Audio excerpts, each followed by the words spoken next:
All right, so in this tutorial, or in this is the class lecture, so if you weren't there for some reason, this is what we covered in class. So I'm just going to go down through and explain what we're talking about. So this class is basically going to start to cover the basics of animation, okay, in a most basic sense. So animation really just means to give life to. In our case, that pretty much means that we're going to take characters or objects and try to give them the appearance of an internal motivation that they are self-moving, right? We're basically just moving things and putting motion into things, okay?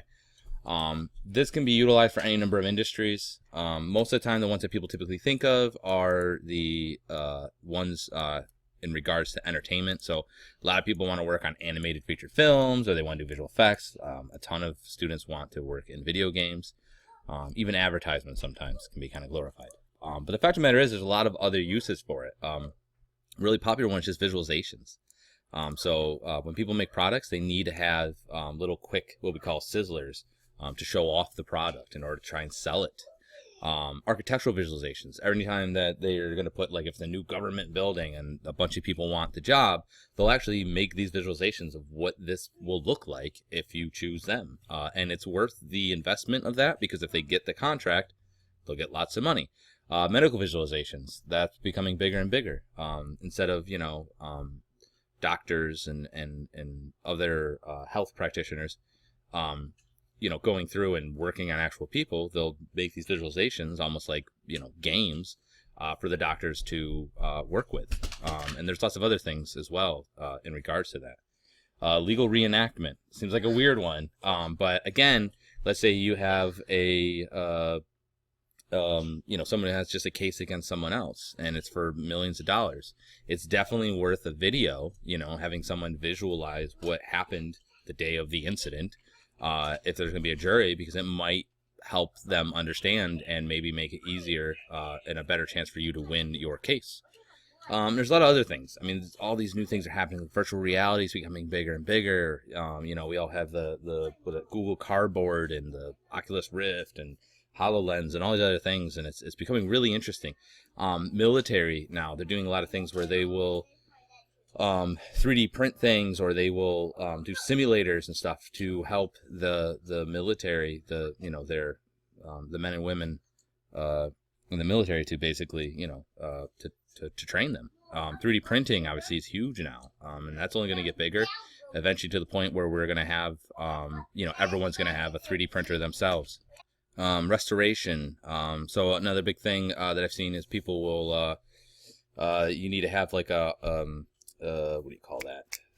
Like you're missing a piece of your face, they can scan one half and then sculpt and then make a replacement part. There's lots of different things. Or if there's an old historical building, they can scan it and then in a way kind of store that data. There's a lot of very interesting things that you don't necessarily think they're out there, but they are. So I included this history of animation. It's sort of interesting. I think history of animation's cool. I would suggest watching it. So I'm not going to even watch it in class, but I think it's definitely worth a look. Just because this is your craft. This is what you're doing, right? So you should know about your craft. And here's some more stuff about it as well. So basically, what we're going to do is that you can take animation, you can break it down into time and pose. So those are two things, right? So you have time. Time's continuous. And then you have the poses at discrete moments in time, all right? And so in between is just the blending from one pose to the next over time. And that's basically what animation is when you really think about it. You have a pose, then at a certain time, and then at a certain time is the next pose, and then you blend into that one. Then at another certain time, you have another pose, and you just go from one to the next to the next. So brass tacks, that's really the heart of it. Now, that isn't going to make good animation, but it makes movement, okay?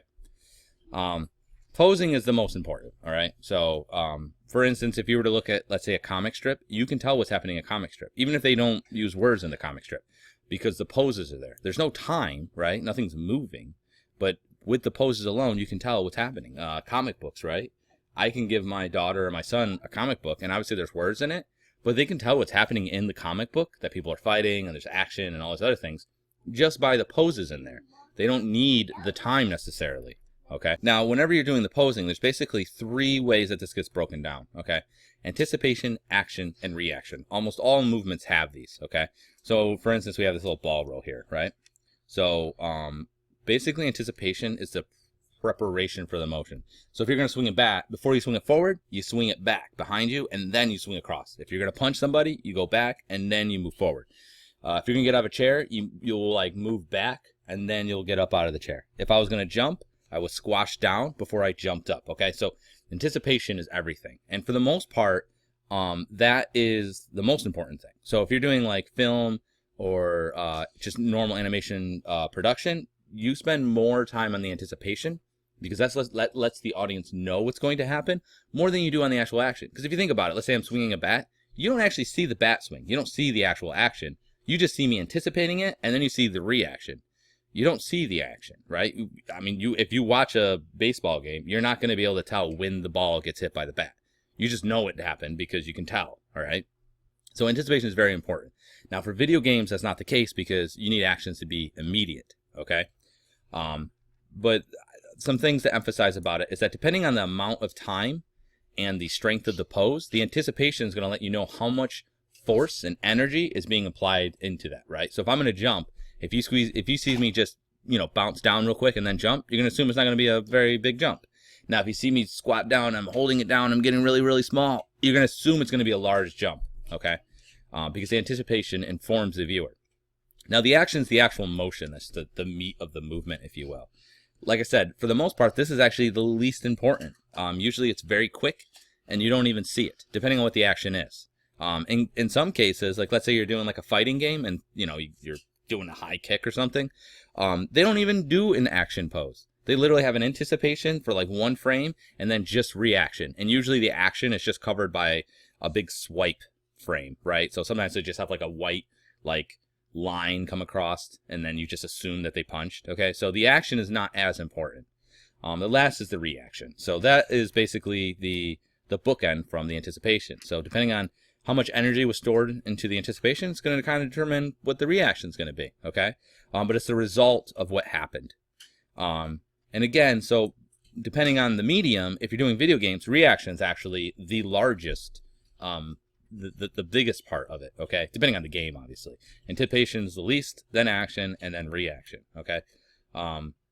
Now, some things when you're doing your poses is you want to try to have contrast in your poses, right? So if you want to do a dancing noodle, what you want to do is try to maintain, C, S. So this is the line of action that's flowing through this. Actually, I cover it right down here.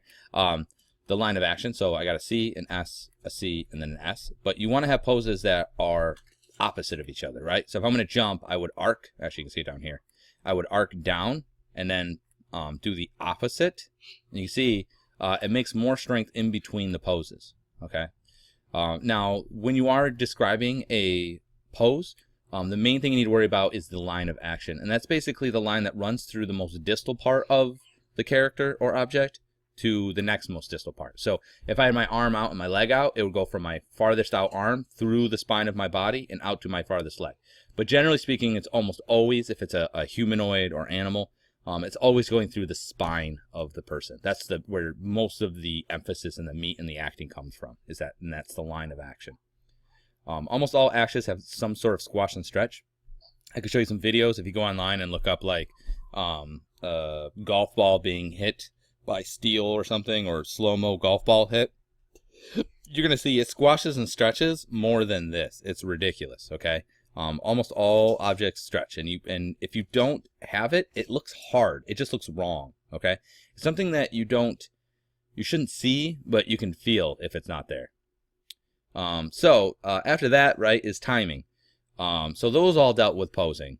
So time.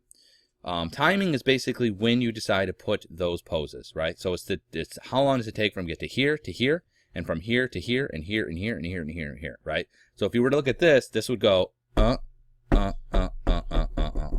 right? So the time between the first ones, because they're going farther, is larger, and then it becomes less, okay? That's the timing. It's just generally where you're laying out those keys. Spacing is basically a subcategory of this in a sense, and it's the individual distance between each frame. The closer frames are to each other, the slower the movement. The farther apart, the faster the movement. So if you notice, it starts out slow, and then every time it comes up, it moves a little bit slower, and then it gets faster as it comes down. Okay. So the ways that we can kind of describe this is to ease in. So to ease in means that basically you can see it starts out fast and it slows into this.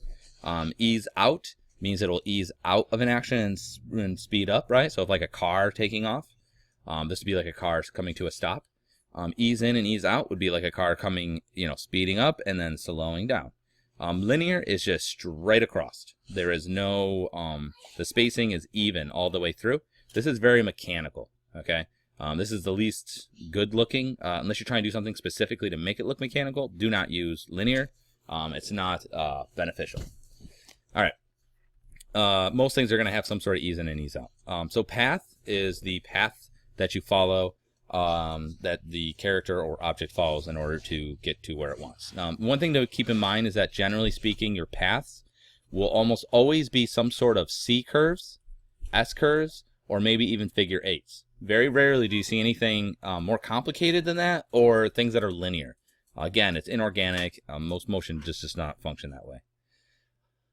The animation process, basically what you're going to do is you start off, you'll be given some sort of, some sort of shot. What you're going to do first is research. Look up what you're working on. If it's an animal, look up videos of animals. If it's a person and they're doing some cool action, look up how to do cool action. Maybe even yourself act it out. Once you get that, then what you're going to do is basically block out. You do your main keyframes. Then you do your breakdown. So you put in your subsequent keyframes. Then you interpolate it. So after you have the keyframes done, then you'll go through and just make sure the graph looks good, that everything's smooth and the curves are all correct. You'll add texture, which means adding micro poses, more or less, little fine-tuning ones. And then polish just means kind of tweaking everything and making sure it looks good. So the first assignment generally is going to be kind of a straight-ahead animation technique. And basically what it means is that you start from the beginning and you animate each frame as you go forward, one at a time. You don't animate big keyframes, you just animate from the beginning to the end. It's very quick to produce. It's very organic feeling. It has a sort of ad-libness to it because you don't know what's going to happen when you get to the end. But generally speaking, because you're not thinking about poses, they tend to be a little bit weaker. It's harder to determine what the final product's going to look like. It's unpredictable. Which can be an advantage in some ways, but a disadvantage in others. Sometimes you might do it and then it doesn't work and you just waste the time.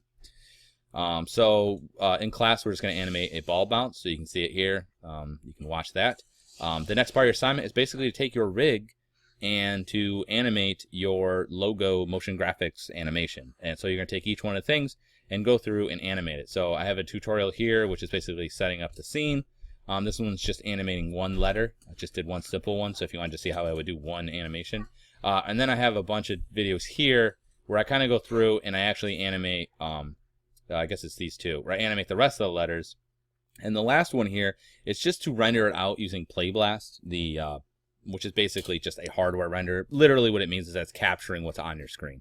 It's not using Mental Ray or Maya Software or Arnold or any of those. It's literally just like hitting record on this, but getting the best quality you can. Okay, so if you already have these parts done, you can just skip it and get to this. Okay, I would even suggest you would want to watch the first video.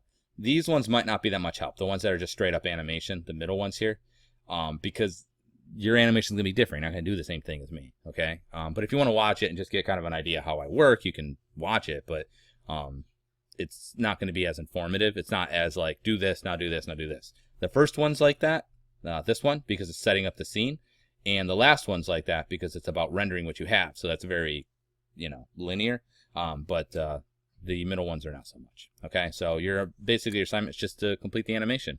What I want you to do is just submit the file when you're done, and also submit the video into the projects folder. Okay, and that's it.